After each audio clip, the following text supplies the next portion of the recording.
Tonight, the opposition says the government will not be allowed to continue to abuse the patience of citizens by not completing the St. Jude Hospital reconstruction project. During an on-site press conference, party spokesman promised action on this matter. The Castries mayor accuses the president of the Police Welfare Association of encouraging criminality by opposing his efforts to keep the city safe. And all what Mr. Chico is doing is just giving the criminals the upper hand. This is already, he's just encouraging criminality in this country. And quick response by fire officials is being credited for averting major disaster in Grocery. We have the details of these stories and more coming up.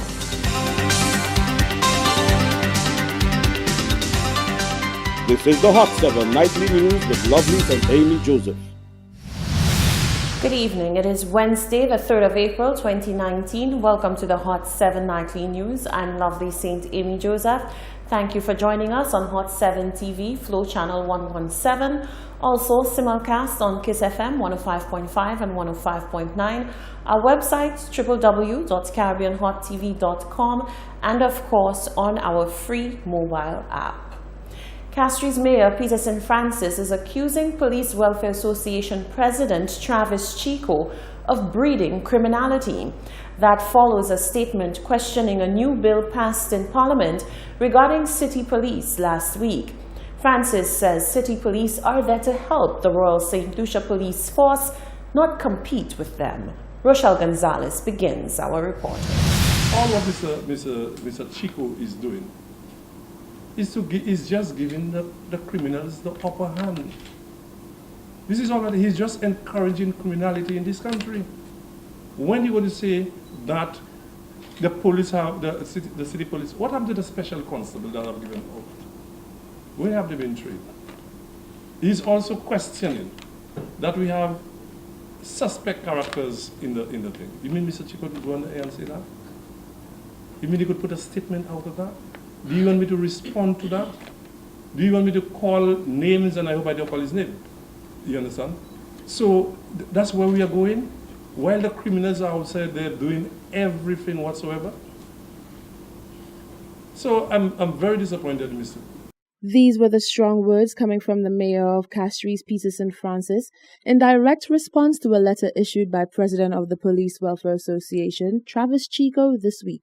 The letter highlighted a number of concerns over a new bill passed in Cabinet in favor of the city police. The mayor called a press conference on Wednesday morning to address the concerns, but began by making it clear that what he was about to say had nothing to do with the Royal St. Lucia Police Force. He then went a step further to commend Police Commissioner Severin Morchery for quote-unquote trying his utmost to see that St. Lucia is safe. Mayor Francis said who he does take issue with, however, is the president of the PWA himself.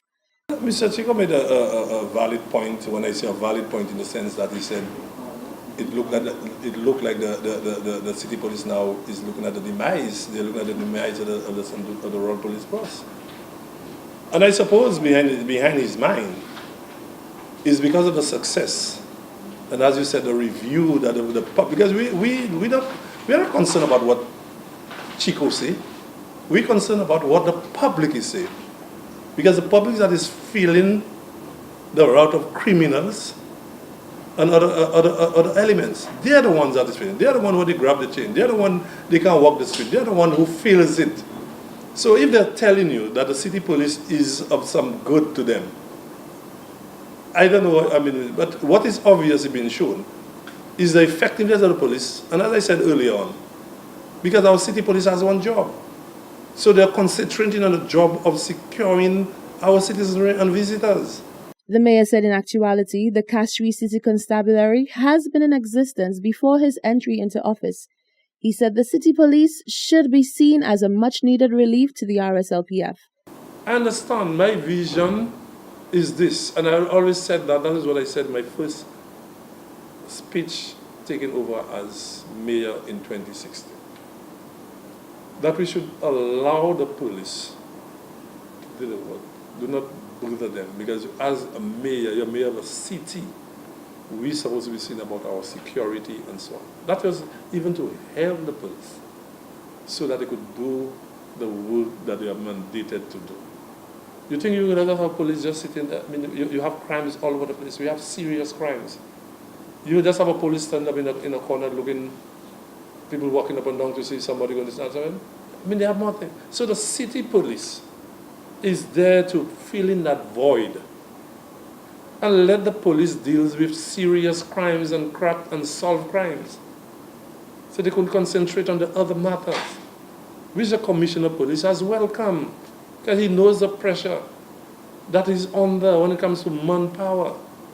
Shortly after the mayor's conference, Police Commissioner Severin Morchery spoke to an online media house, stating that like the PWA, he too has concerns over the new bill. However, they are legal concerns. He revealed that he has spoken to National Security Minister Herman Gill Francis and the Attorney General on the issue, and although he revealed that he also spoke to the PWA president on the matter, he could not confirm whether the association would be taking any sort of action as was promised in their statement. Reporting for Hot 7 News, I am Rochelle Gonzalez. Thank you, Rochelle. Now, former Mayor Shirley Lewis is making a call for the proper training of city police if they are to be given extended powers. She also weighed in on the power and limitations of the office of the mayor, saying that the legislation is clear on the need for any mayor to get approval from the board. Any deviation from that, she believes, is problematic. There's a board, and he has everything. Usually when I was there, things to be done had to be presented to a board. A board discussed it, and it was decided as to what should be done about a particular issue. So nowadays, if the mayor himself is given all the powers or allowed to adopt all the powers without going to a board, to my mind, that is very wrong. Lewis says she is not at all opposed to giving the city police unit greater powers, just as long as they are properly trained and can maintain the standard for which St. Lucian law enforcement is known. I do believe, to be quite honest, that the police that are in there now ought really and truly to be properly trained. If you're going to give them a lot of extensive powers, then you have to train them properly. St. Lucia is well known for having a well-trained police force, and I think that is what we need to do. The sentiment is not shared by all, as the Police Welfare Association continues to voice concern about the impacts that greater allocation of resources may have on the Royal St. Lucia Police Force. In other news, the St. Lucia Labour Party hosted a press conference at the St. Jude reconstruction site on Wednesday. The opposition is asking the government to show a slate on the progress of reconstruction instead of acts of desecration that it says the government is currently undertaking on the site. The party also reiterated its position against any privatization of the healthcare sector. The St. Lucia Labour Party's spokesperson on health, Moses Jabatis, says the plight of the people of the South can no longer be ignored. Jabatis bemoaned the lack of information and sensitization regarding the fate of the St. Jude reconstruction site. The opposition stood on the site on Wednesday as heavy equipment undertook work to draw attention to what it termed the desecration of the site. Jabatis accused the government of deliberately misleading St. Lucians about its intentions regarding the reconstruction site. Only those in government intimately connected to this scheme and the henchmen are in the know. Not the public, not the media, not the official opposition.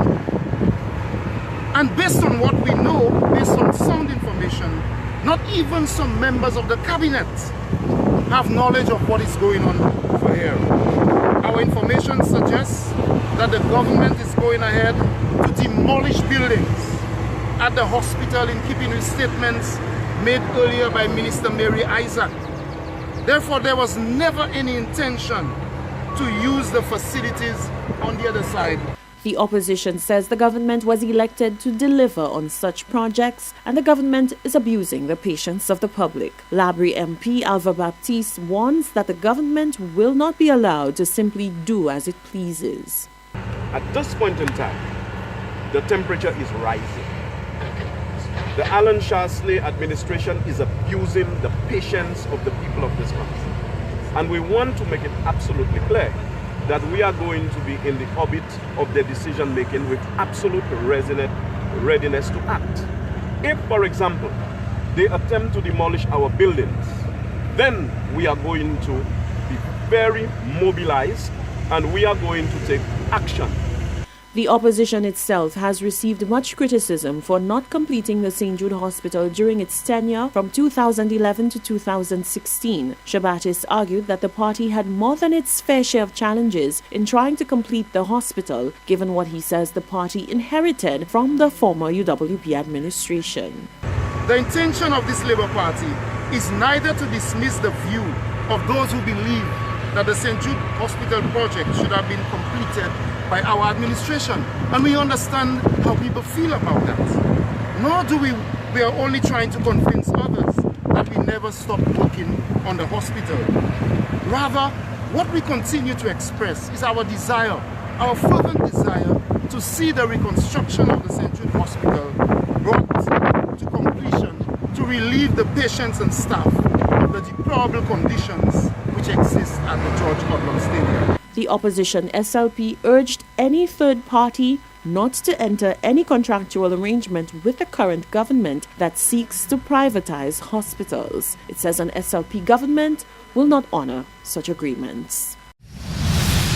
Emergency personnel of the St. Lucia Fire Service on April the 2nd responded to a fiery situation in the vicinity of Masad Grosley Industrial Estate. Although the authorities remain uncertain as to the start of the fire, they are touting that quick response led to disaster being averted. Solange Alfred tells us more in this report. Quick response by members of the St. Lucia Fire Service Department to a smoke disturbance call near the vicinity of Masad Grosley Industrial Estate led to the discovery of a fire emergency and burning of derelict material. So says acting leading firefighter Shalmine. When we arrived, we noticed, as you can see, a bunch of derelict vehicles and trash fully engulfed. So we got into action, we extinguished the fire. We went to replenish and we just came back to ensure everything was totally extinguished. Shalmine says that with the proximity of the fire to a residential area, seemingly the efforts of the firefighters helped in averting what could have been a devastating fire. We are not certain exactly who started the fire. As you can see, it's in a residential area. Like you said, there's dry grass, there's houses really close by, but luckily we got in time to extinguish the fire before it caused any danger to anyone. Furthermore, he says the disposal of the derelict material is one that needs to be addressed to negate fires of this nature from reoccurring. I don't think proper management is kept in these situations. As you can see, this is the back of a residential area, and then all around, there's a lot of derelict stuff all around, a lot of trash all around. So we need to manage these things a little better. Both the St. Lucia Solid Waste Management Authority and the St. Lucia Fire Service Department have spoken out on the dangers associated with burning of waste material. Reporting for Hot 7 News, I am Solange Alfred. Thank you, Solange. This is the Hot 7 Nightly News. When we come back, opposition members are welcoming the newly elected executive of the St. Lucia Medical and Dental Association despite social media fodder about political bias. Rasta Liberty. A prominent member of the Rastafarian community pushes members of society to take a closer look at the beliefs of Rastafarianism. And a technology that removes carbon dioxide from the air has received significant backing from major fossil fuel companies. We have those stories and more coming up after the break.